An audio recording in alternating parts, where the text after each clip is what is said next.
بدے دستے یقین اے دل بدستے شاہ جیلانی کے دستے او بود اندر حقیقت دست یزدانی نحمده ونصلي ونسلم على سيدنا ومولانا محمد رسوله النبي الأمين المكين الحنين الكريم الرؤوف الرحيم أما بعد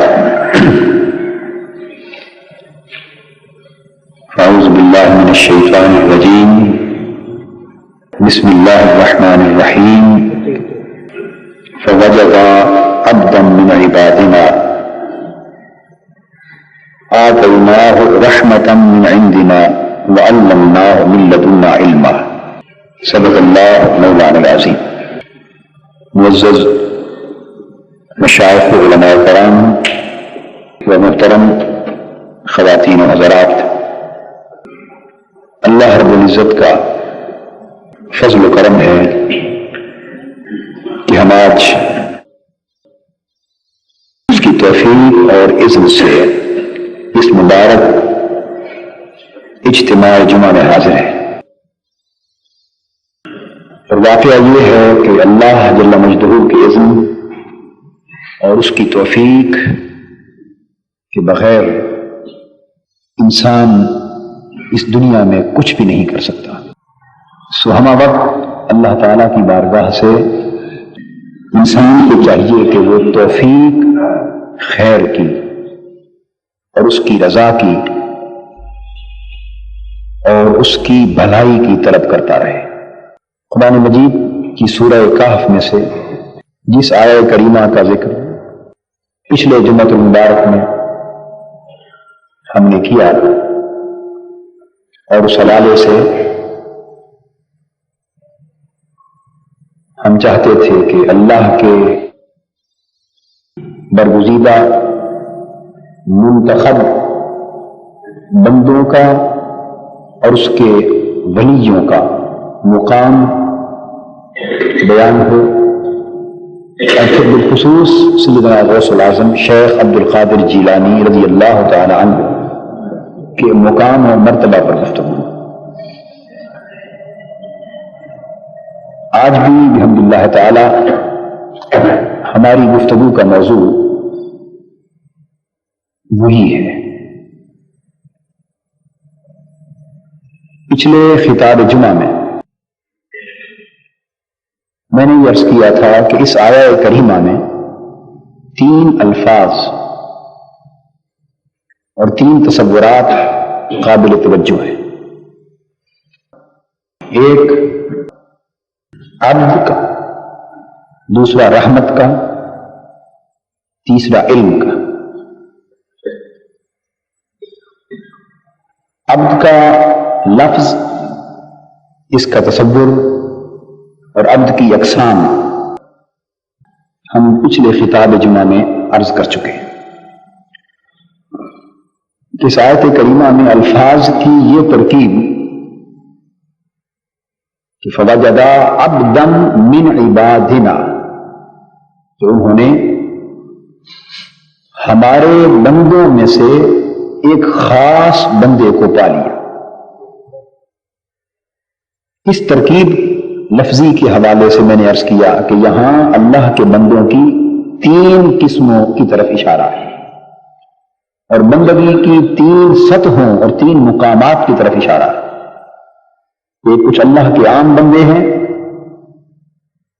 پھر اللہ کے کچھ خاص بندے ہیں، اور کچھ خاص الخاص بندے ہیں جو خاصوں میں سے بھی منتخب اور برگزیدہ ہیں. اس وقت میرے ذہن میں نہیں ہے، آپ یاد دلا دیں گے تو میں بات عرض کر دوں گا کہ آیا ان اقسام کے بیان کے ساتھ میں نے عبد کی 3 قسمیں اصطلاح کے حوالے سے بیان ہوتی ہیں، عبد عابق، عبد رقیق اور عبد معزوم. آیا ان کا ذکر کیا تھا یا نہیں کیا تھا؟ تو بات کو یہاں سے شروع کر لیتے ہیں. آپ نے اللہ کے بندے کی عبد کی 3 قسمیں اور بندگی کے 3 مقامات اور 3 سطحیں سنی کہ عام بندہ ہے، پھر خاص بندہ ہے، پھر خاص الخاص بندہ ہے. اس پر قرآن اور حدیث پاک کی روشنی میں آپ نے تفصیلی بات سن لی. علماء نے انہی حوالوں سے عبد کا معنی ہے بندہ، اس کی 3 قسمیں اصطلاحاً بیان کی: عبد عابق، عبد رقیق اور عبد معزون. عبد عابق کہتے ہیں اس غلام کو، عبد کا معنی غلام بھی، جو ہو تو غلام مگر اپنے مالک اور آقا کی غلامی سے بھاگ گیا، نافرمان ہو گیا، غلامی کا حق ادا نہ کرتا.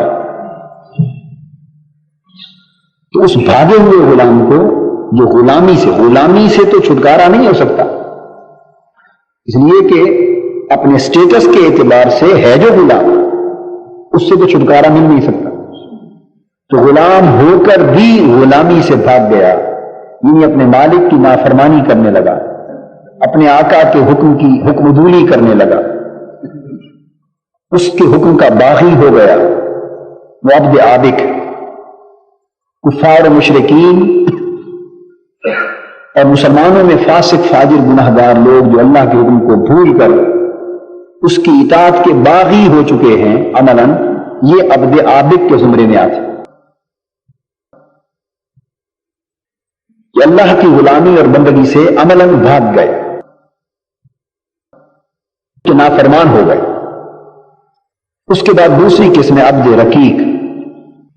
عبد رقیق وہ غلام ہے جو بدستور اپنے مالک کی غلامی میں ہو، بھاگا نہ ہو. عبد رقیق سے مراد عام مومنین، مسلمین، مسلمان اور مومن لوگ، نیکوکار لوگ، اللہ کی بندگی اختیار کرنے والے، اللہ کے حکم کی تعمیل کی راہ پر چلنے والے، راہ ہدایت پر گامزن مسلمان، وہ عبد رقیق کا درجہ رکھتے ہیں. کہ غلام تو وہ بھی ہیں اور وہ بھی تھا جو بھاگ گیا، مگر یہ بدستور اپنے مالک اور اپنے مولا کی غلامی میں چل رہے ہیں. اس کی غلامی کے جو احکام ان پر نافذ ہوتے ہیں، ان پر عمل پیرا ہوتے ہیں اور اس کے حکم کی تعمیل بجا لاتے. تو عامت المؤمنین، عامت المسلمین اور ان میں نیکوکار مسلمان لوگ عبد رقیق. اس کے بعد درجہ آتا ہے عبد معزون کا. یہ جو عبد رقیق ہیں، یہ اپنی زندگی اس طرح بسر کرتے ہیں کہ اللہ ان سے راضی ہو جائے،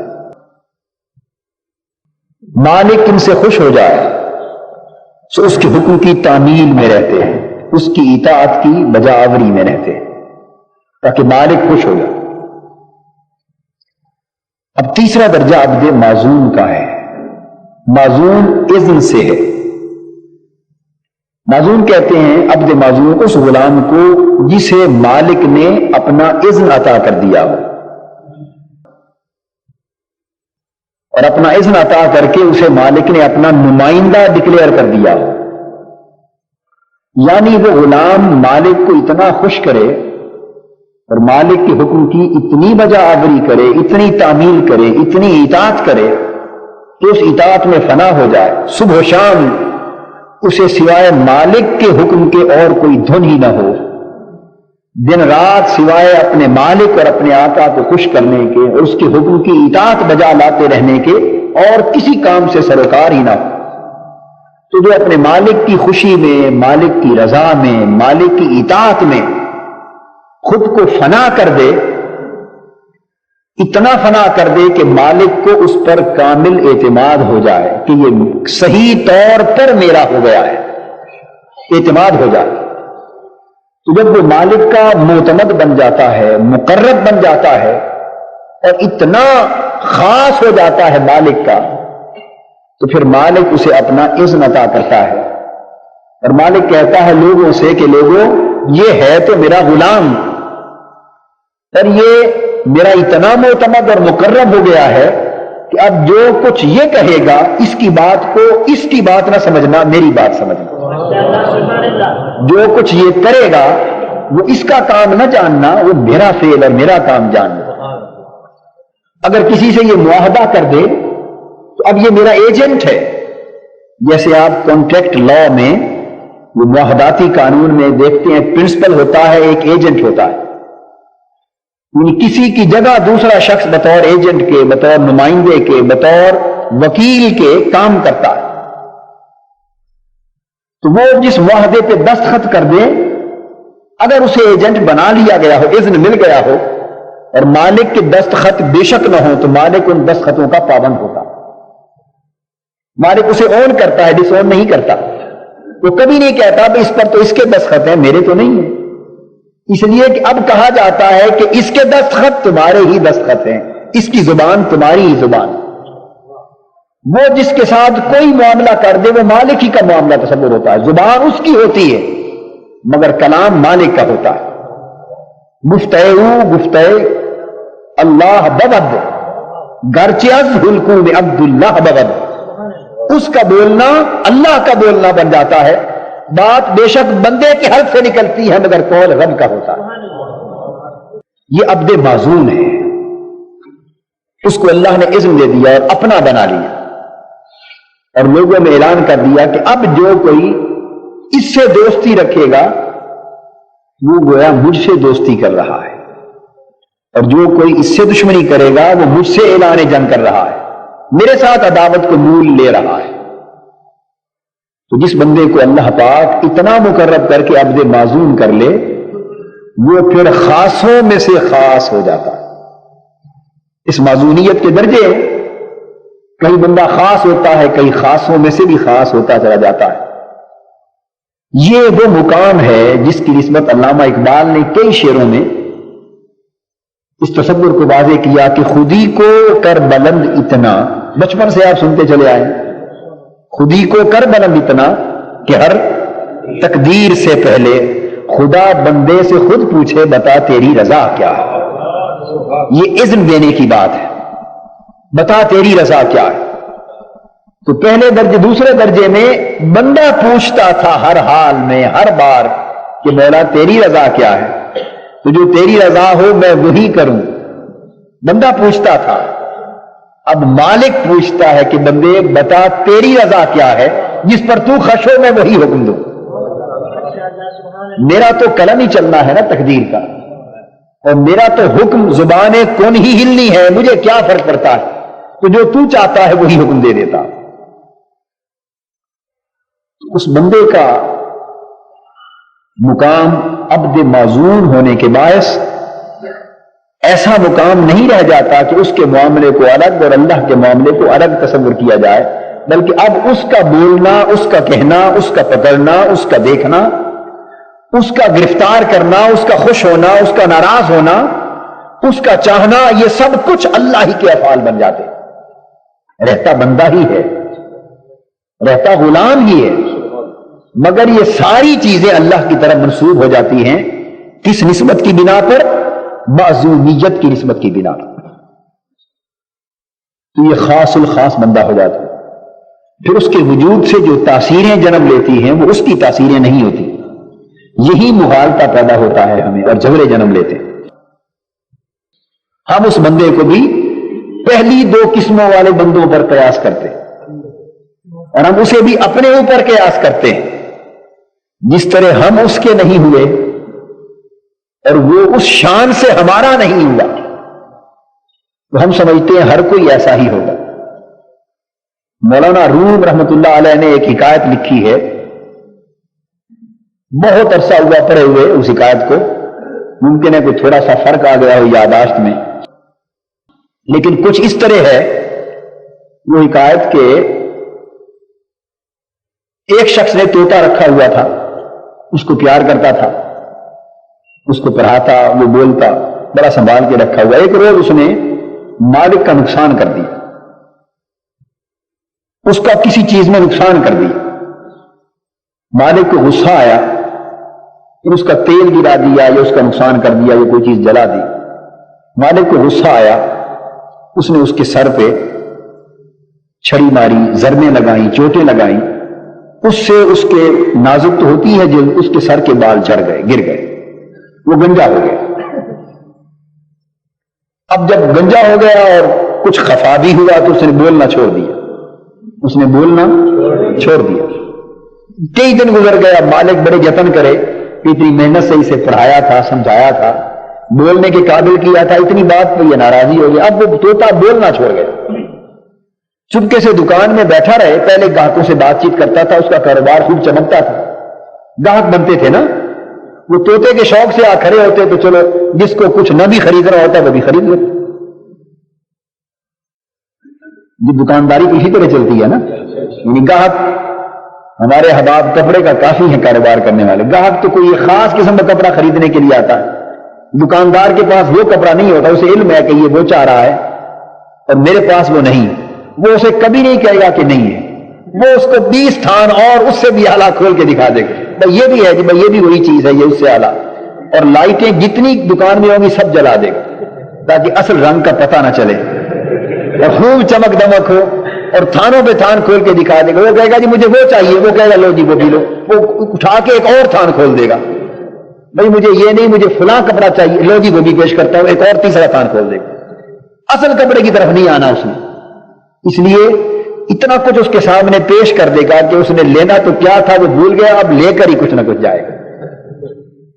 لیکن ایسے طور طریقے ہوتے ہیں، یہ ناجائز نہیں ہے کہ دوست ناراض نہ ہو جائے، جائز ہے، بیچنے کا ڈھنگ ہے، بشرطے کہ جھوٹ نہ ہو اس میں۔ تو میں یہ عرض کر رہا تھا کہ اس نے طوطا بٹھا رکھا تھا اپنی گاہکی کے لیے، اب اسے نقصان ہوا، بڑی منتیں مانی، کچھ نہ بنا۔ ایک روز ایک شخص اس کی دکان کے سامنے سے گزرا اور وہ بھی اتفاق سے گنجا تھا، جب اس کے سامنے سے گزرا تو طوطے کی نظر پڑی، طوطے نے اسے بلایا، یکایک بول پڑا، رہ نہ سکا، کہنے لگا بھائی تم نے بھی مالک کا تیل گرایا تھا، کہ تمہارا سر بھی گنجا ہے، مالک نے چھڑیاں مار مار کے تمہیں بھی گنجا کر دیا۔ وہ یہ بول پڑا، وہ خوش ہو گیا، اس کا کام بن گیا۔ یہ حکایت بیان کر کے مولانا روم رحمت اللہ علیہ سمجھانا یہ چاہتے ہیں کہ اس کی سمجھ چونکہ طوطے کی اسی قدر تھی نا، اتنی ہی سمجھ تھی نا اس کی، کہ جو ماجرا اس کے ساتھ ہوا، اس نے تیل گرایا، مالک نے چھڑیاں ماری، گنجا کر دیا، اس نے سمجھا جو بھی دنیا میں گنجا ہوتا ہے اسی طریقے سے ہوتا ہے، یعنی گنجے پن کا واحد سبب ہی یہ ہے، واحد سبب یہ، اس کے علاوہ اور کوئی سبب ہی نہیں۔ یہ کیوں سوچا؟ سمجھ اتنی محدود، اتنی ہی سمجھ۔ اگر اس کی سمجھ میں وسعت ہوتی تو ایسا گمان نہ کرتا، وہ سمجھتا کہ یہ میرا معاملہ ہے، اس کا معاملہ ہے، اس کے ساتھ۔ یہ سارا کچھ سمجھا کر مولانا روم رحمت اللہ علیہ تصور یہ دینا چاہتے ہیں کہ کار پاکا را قیاس از خود مگیر، گرچہ باشد در نوشتن شیر شیر، کہ جو پاک لوگ ہیں، اللہ کے پاک بندے ہیں، اللہ کے دوست ہیں، اللہ کے ولی ہیں، مقرب بندے ہیں، اے ناداں ان کے معاملے کو اپنے اوپر قیاس نہ کیا کر، یہ نہ سمجھا کر کہ تجھے مالک نے چھری مار کے گنجا کر دیا تو وہ بھی سارے اسی طرح ہو گئے، نہیں، تیرا معاملہ اور ہے، ان کا معاملہ، اپنے اوپر دوسروں کے معاملے کو اور پاک لوگوں کے معاملے کو قیاس نہ کر، باوجود اس کے کہ تو دیکھ کاغذ پر شیر کا لفظ بھی لکھ دے، شیر کا لفظ بھی لکھ دے، آپ کاغذ پر لکھیں شیر اور نیچے لکھیں شیر تو لکھنے میں دونوں ایک جیسے، وہ بھی شین یہ رے سے بنتا ہے شیر، اور یہ بھی شین یہ رے سے بنتا ہے شیر، لکھنے میں ایک شے ہے مگر عمل میں زمین آسمان کا فرق ہے۔ شیر بندے کی غذا ہے اور شیر وہ ہے کہ بندہ اس کی غذا ہے۔ شیر تو وہ ہے نا دودھ، بندہ پی جاتا ہے، اور شیر وہ ہے کہ بندے کو کھا جاتا ہے۔ فرماتے ہیں جس طرح لکھنے میں بالکل یکسانیت، ایک جیسا لفظ، تینوں حرفوں کا مرکب ہے دونوں لفظ، مگر عمل میں حقیقت میں زمین آسمان کا فرق ہے۔ بالکل اسی طرح لبادہ بشریت میں، ظاہراً احوال بشریت میں، تقاضا ہائے بشریت میں، خواص میں، اٹھنے بیٹھنے، کھانے پینے، رنج و علم، شادی بیاہ، چلنے پھرنے، معاملات میں، دیکھنے میں تم دونوں ایک جیسے نظر آتے ہو، مگر فرق یہ ہے کہ تجھ سے مولا ناراض ہے، اس سے مولا راضی ہے، اور نہ صرف راضی ہے بلکہ وہ اس کا اتنا مقرب ہے کہ اس نے اسے اپنا اذن عطا کر رکھا ہے۔ من ذا الذی یشفع عنده الا باذنہ، قیامت کے دن کون ہے جو اللہ کی بارگاہ میں دم مار سکے؟ ہر شخص نفسا نفسی کے عالم میں مبتلا ہوگا، کوئی دم نہ مار سکے گا، ہر شخص پریشان ہوگا، ہر ایک کو اپنی ہی دھن ہوگی، اپنے انجام میں ہی پریشان ہوگا، کسی کو کیا خبر ہوگی دوسرے کی۔ قرآن مجید کہتا ہے کہ اس وقت ماں باپ اولاد کو بھول جائیں گے، اولاد ماں باپ کو بھول جائے گی، بھائی بھائی کو پہچاننے سے انکار کر دے گا، بہن بہن کو پہچاننے سے انکار کر دے گی، دوست دوست کا منکر ہو جائے گا کہ کہیں آج کوئی مجھ سے اپنے عمل میں کمی دیکھتے ہوئے سوال نہ کر لے، پتنی میرا معاملہ کیا ہے، تو کوئی یہ توقع نہ کر لے کہ میں اس کے کام آ جاؤں۔ تو جس دن کوئی کسی کے کام آنے والا نہ ہوگا، یہ تو ہے ان لوگوں کا حال جو عام بندے ہیں، مثل شیر ہیں، اور کچھ وہ ہوں گے من ذا الذی یشفع عنده الا باذنہ، کچھ وہ ہوں گے کہ جن کو اللہ نے اپنا اذن عطا کر دیا ہوگا، جو اللہ کی طرف سے معزول ہوں گے، اور جنہیں مقام معزولیت پر بٹھا دیا جائے گا، انہیں اپنی فکر تو کیا ہوگی، انہیں دوسروں کی فکر ہوگی کہ یہ بھی بخشا جائے، یہ بھی بخشا جائے، یہ بھی بخشا جائے۔ یہ قرآن بتا رہا آیت الکرسی میں، من ذا الذی یشفع عنده الا، کون شخص ہوگا جس کی جرت ہوگی کہ اس دن شفاعت کر دے، سفارش کر دے، مگر وہ بندے کریں گے جن کو اللہ نے اذن عطا کر رکھا ہوگا۔ الا باذنہ، ہم لوگ کرتے یہ ہیں کہ ادھورا پڑھ لیتے ہیں قرآن، بقیہ چھوڑ دیتے ہیں۔ ہم اس آیت سے یہ تو سمجھتے ہیں کہ قیامت کے دن کسی کو سفارش کی جرت نہ ہوگی، یہ تو سمجھتے ہیں نا، اس کو بیان بھی کرتے ہیں کہ نہیں کرتے کہ قیامت کے دن کوئی سفارش کام نہ آئے گی، کسی کی شفاعت کام نہ آئے گی، کوئی اللہ کی بارگاہ میں دم نہ مار سکے گا، اتنی بات کرتے ہیں، مگر آگے نہیں دیکھتے کہ الا باذنہ بھی فرمایا مولا نے کہ کچھ وہ بھی ہے جنہیں اذن عطا کر رکھا ہوگا، جنہیں درجہ معزونیت پر فائز کر رکھا ہوگا، انہیں اپنی فکر ہی نہیں ہوگی، وہ تو لا خوف علیہم ولا هم یحزنون کی شان والے، اپنا نہ خوف ہوگا نہ علم نہ رنج، وہ تو جب بھی سوچیں گے دوسروں کی بات سوچیں گے کہ مولا یہ بھی مجھ سے محبت کرنے والا تھا، اس کو بھی بخش دے، یہ بھی میری صحبت میں آنے جانے والا تھا، اس کو بھی بخش دے، یہ بھی میری مجلس میں بیٹھنے والا تھا، اس پر بھی کرم کر دے۔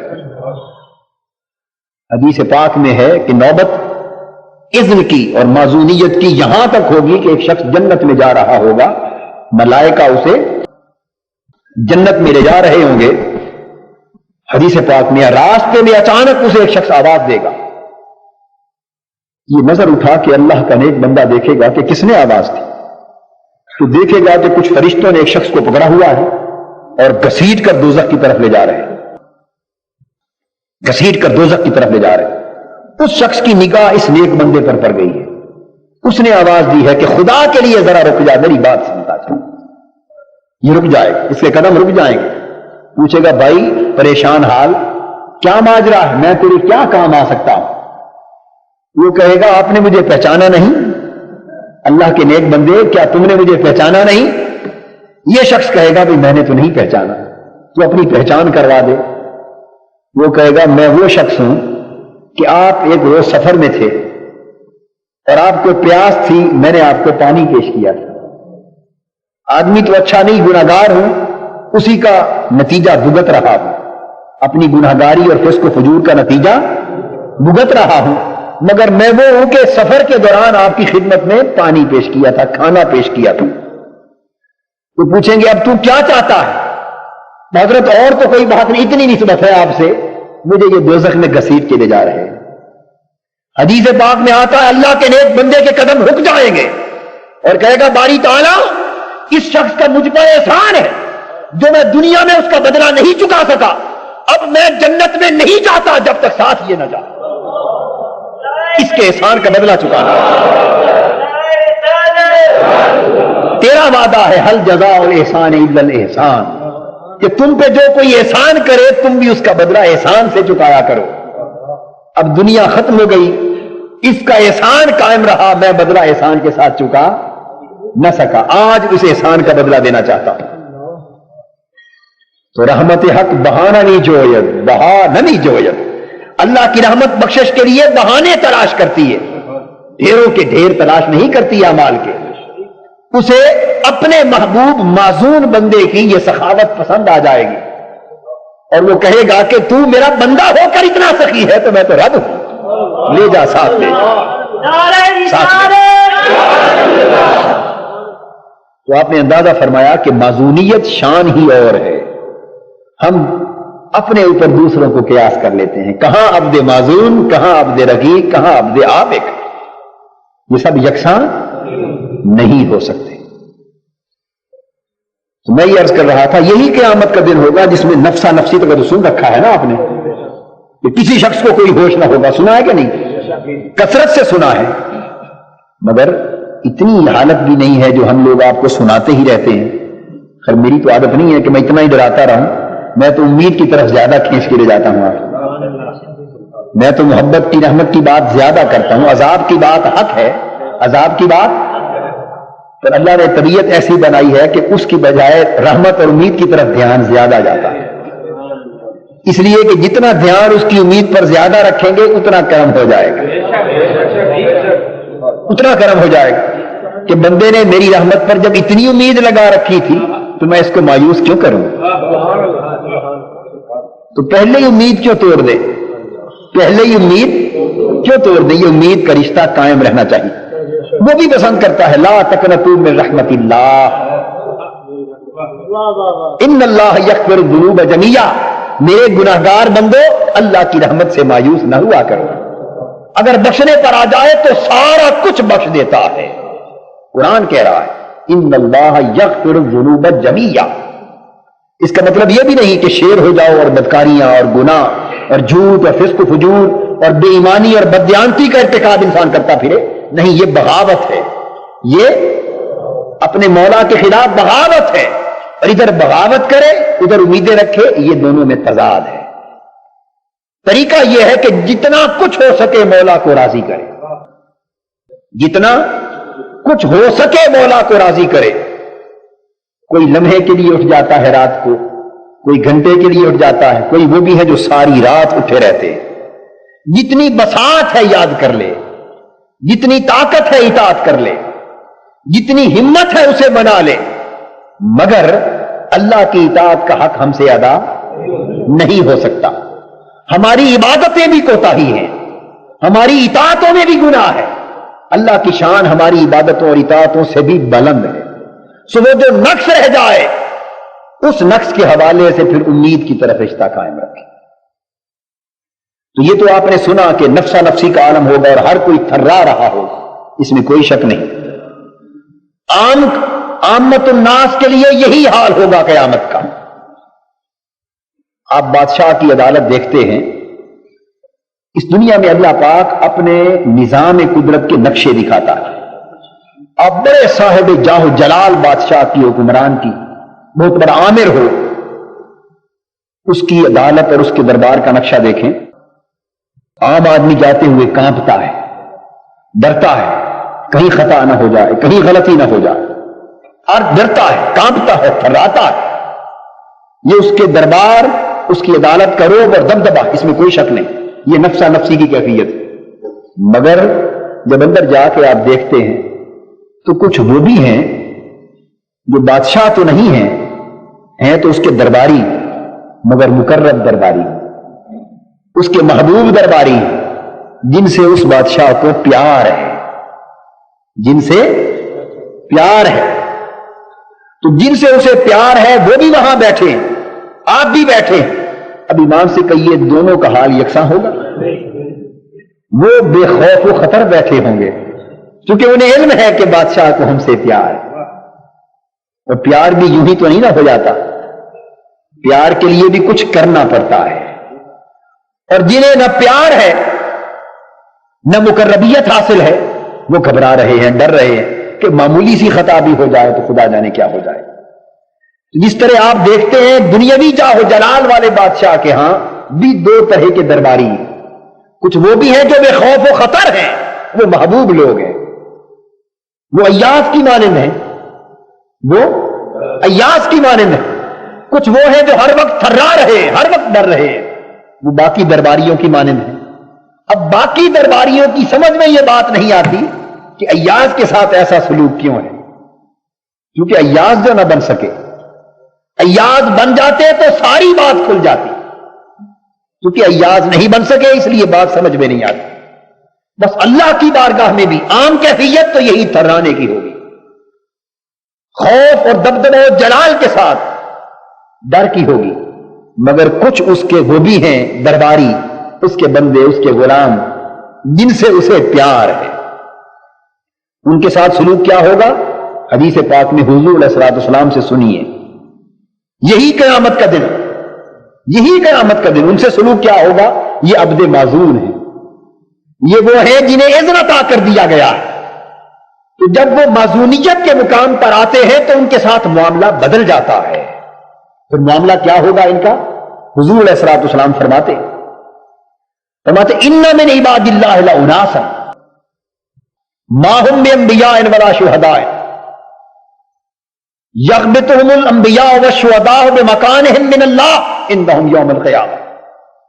کہ یہ نہ تو نبی ہوں گے نہ شہید، مگر اللہ کی بارگاہ میں اس قرب کے درجے پر بیٹھے ہوں گے کہ نبی اور شہید بھی ان کے بغیر نبوت و شہادت کے اس قرب پر رش کر رہے ہوں گے. اور پوچھیں گے باری تعالیٰ ہمیں تو نے یہ مقربیت، محبوبیت، یہ قدر و منزلت نبوت اور شہادت کے باعث عطا کی، یہ تو نہ نبی ہے نہ شہید ہے، ان کو اتنا قریب کاہے تو کر لیا، کیوں کر لیا؟ پھر حضور علیہ الصلوۃ والسلام نے فرمایا انہم لعلی نور وان وجوہہم لنور. یہ وہ لوگ ہیں کہ اوروں کے چہروں پر گھبراہٹ کے آثار ہوں گے، ان کے چہروں پر اطمینان کا نور چمک رہا ہوگا. لا خوف علیہم ولا هم یحزنون کی کہتی ہے. یہ نور کے کیلوں پر بیٹھے ہوں گے، خوشیاں منا رہے ہوں گے، خوش و خرم ہوں گے. عرض کیا صحابہ نے آقا یہ کون لوگ ہوں گے؟ فرمایا تم نے قرآن نہیں پڑھا؟ الا ان اولیاء اللہ لا خوف علیہم ولا هم یحزنون. یہ اللہ کے ولی ہوں گے، انہیں نہ کوئی خوف ہوگا نہ کوئی غم ہوگا. تو دوستو عام حالت تو قیامت کی وہی ہوگی جو آپ نے سنی کہ قیامت کا دن طلوع سے لے کر غروب تک 50,000 سال کا دن ہوگا، اور ان میں سے ہر سال بھی خدا جانے کتنی طوالت کا ہوگا. وہ 12 مہینوں کا سال نہیں ہے، 50,000 سال کا دن، اور ہر سال اور اس کا ہر لمحہ خدا جانے کتنی طوالت کا ہوگا. یہ طوالت 24 گھنٹے کے دن کی تو اس دنیا کی ہے، وہاں تو وہ دنیا ختم ہو چکی ہوگی، ختم ہو چکی ہوگی. اس کی طوالت کا اندازہ نہیں کیا جا سکتا. اور سائنسی اعتبار سے گمان یہ ہے کہ ہر سال لائٹ ایئر ہوگا، یعنی روشنی 1,86,400 میل فی سیکنڈ طے کر کے سفر ایک سیکنڈ میں ایک سال کے اندر جتنا سفر طے کرتی، ایک سال کے اندر جتنا سفر طے کرتی ہے اس کو لائٹ ایئر کہتے ہیں. کیا کہتے ہیں؟ Light year. اب اندازہ کر لیں کہ اس کی وسعت کا عالم کیا ہے. تو یہ 50,000 سال کا جو دن ہے یہ اس مناسبت سے سائنسی اعتبار سے کم مدت یہ ہوگی. خدا جانے کتنے کروڑوں اور اربوں برس بیت جائیں گے اس 1000 سال کے ایک دن میں.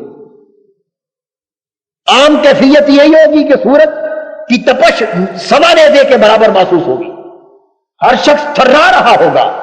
مگر وہ جو معذور لوگ ہیں جن کو اس نے اپنا اذن عطا کر رکھا ہے، محبت اور مقربیت کے درجے پر بٹھا رکھا ہے، حدیث پاک میں ہے، ان کی کیفیت معلوم ہے. 50,000 سال کے دن کی کیا ہوگی؟ حضور علیہ السلام نے فرمایا ان پر 50,000 سال کا یہ دن اتنا جلدی گزر جائے گا جیسے عصر کی 4 رکعتیں گزر جاتی ہیں. جیسے نماز عصر کی 4 رکعتیں پڑھنے پر جتنا وقت لگتا ہے اتنا وقت 50,000 سال کی قیامت کے دن کے بیت جانے پر لگے گا. بس گویا جو سلام پھیریں گے تو کہیں گے کہ قیامت کا دن بیت گیا، اے اللہ قیامت گزر گئی؟ حکم ہوگا میرے بندوں گزر گئی. تو ہمیں تو پتہ تک نہیں چلا، تمہیں کیا پتا چلے؟ ان سے پوچھو جن پر گزری ہے، ان سے پوچھو جن سے گزری ہے. تم تو گزار کے آئے ہو. یہ ان سے پوچھو جن پر گزری ہے، تم تو گزار کے آئے ہو. یہ جو میری رات میری خاطر جاگتے رہے، میری خاطر روتے رہے، میری خاطر تڑپتے رہے، جن کی زندگی میری رضا میں غرق ہو کے گزر گئی، مجھے منانے میں فنا ہو کے گزر گئی، تم نے وہ زندگی اس طرح گزار دی، سو قیامت ہم نے اس طرح گزار دی. تم نے میری خاطر وہ زندگی اس طرح گزار دی، اب میں نے تمہاری خاطر قیامت اس طرح گزار دی. یہ تو احسان کا بدلہ احسان ہے. اب ان پر قیامت 50,000 سال کی کیسے ہو؟ میں رات شب بیداری کی نشست میں یہ بیان کر رہا تھا امام اعظم ابو حنیفہ رضی اللہ تعالیٰ عنہ کا واقعہ. 40 برس عشاء کے وضو سے نماز فجر ادا کی، اور یہی حال سیدنا غوث العظم شیخ عبد القادر جیلانی رضی اللہ تعالیٰ عنہ. 40 برس عشاء کے وضو سے فجر ادا کی، اور یہ نہیں کہ عشاء کے وضو سے فجر پر ہی ساری رات جاگے اور صبح پھر ہماری طرح سارا دن خراٹے لیتے رہے اور سوتے رہے. اور جسے پوچھا کیا سارا دن شور رہا پہ رات بھر جاگتا رہا ہوں اس لیے دن نیند کرنے دو. اس طرح نہیں. ان کے دن اللہ کی مخلوق کے ساتھ بسر ہوتے، راتیں خالق کے ساتھ بسر ہوتے. ان کی سیرت کے احوال میں درج ان کے دن مخلوق کے لیے تھے، راتیں خالق کے لیے تھے.